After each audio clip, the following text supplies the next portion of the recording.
Hello and thanks for joining me, Phil Spencer, for my latest dive into help for renters. We're delighted to have teamed up with Canopy for this, my essential guide to working out what rent you can really afford. Canopy's innovative app helps renters' money go further in all kinds of ways.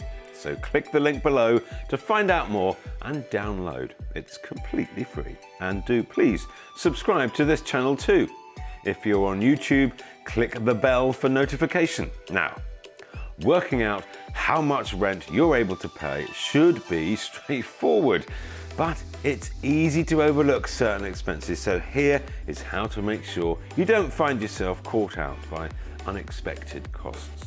While you'll know how much your rent is each month, there are many other bills that may come with the property. You'll need to know how much you're likely to pay for things like water bills. That's usually a monthly cost. Council tax.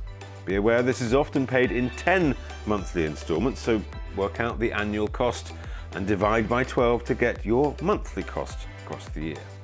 Gas and electricity bills. You should be able to get an idea of these by asking the letting agent or the landlord or even the previous tenant. But that's not all. Other outgoings might include things like TV license, which you can choose to pay in monthly instalments or annually. TV subscriptions, either digital or satellite. Your landline phone, your broadband. And be aware that these can be charged quarterly or monthly, so make sure you have the monthly figure.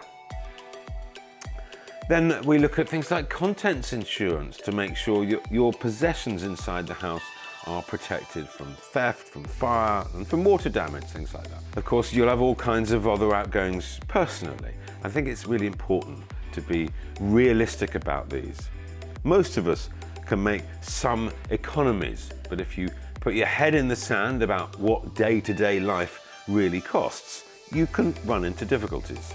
So look at what you spend currently on things like gym membership or other clubs and hobbies, travel, including your commuting and car expenses, your mobile phone, your apps, music subscriptions, childcare or child maintenance, loans, credit card repayments. What do you spend on food, on going out or takeaways?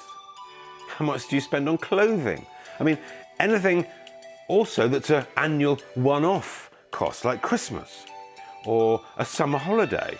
Those, I think, should be divided by 12 so you end up with a monthly budget. Don't forget the cost of moving into the property as well.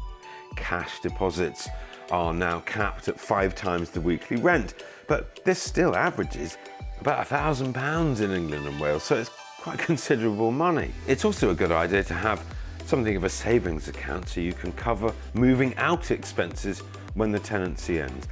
It's difficult to think of that on the way in, but it would certainly help if you can. If you're moving into an unfurnished place, of course, what do you need to set up? Do you need furniture? Do you need curtains? Check your tenancy agreements to see if you will have other costs. I mean, they're all different, so read the small print. Some agreements state that you have to maintain the garden, so you might need tools or a gardening service.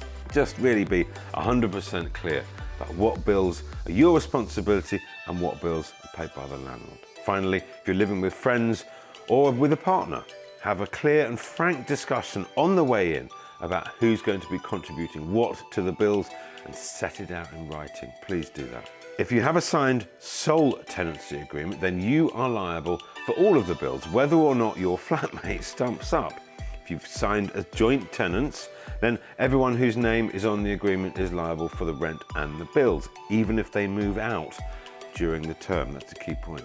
But be aware, if the tenancy terms state joint and several liability and one of your fellow tenants moves out, the landlord could chase you for any missing bills or rent. I promise, friends, I'm not trying to scare you off here, but I am trying to say that there is a huge amount to think about and to get right. One thing that can really help with keeping track of your finances is the Canopy app. The Canopy RentPassport uses data from Experian and OpenBanking to help you understand what your affordability level is and therefore what rental cost letting agents and landlords could approve you for.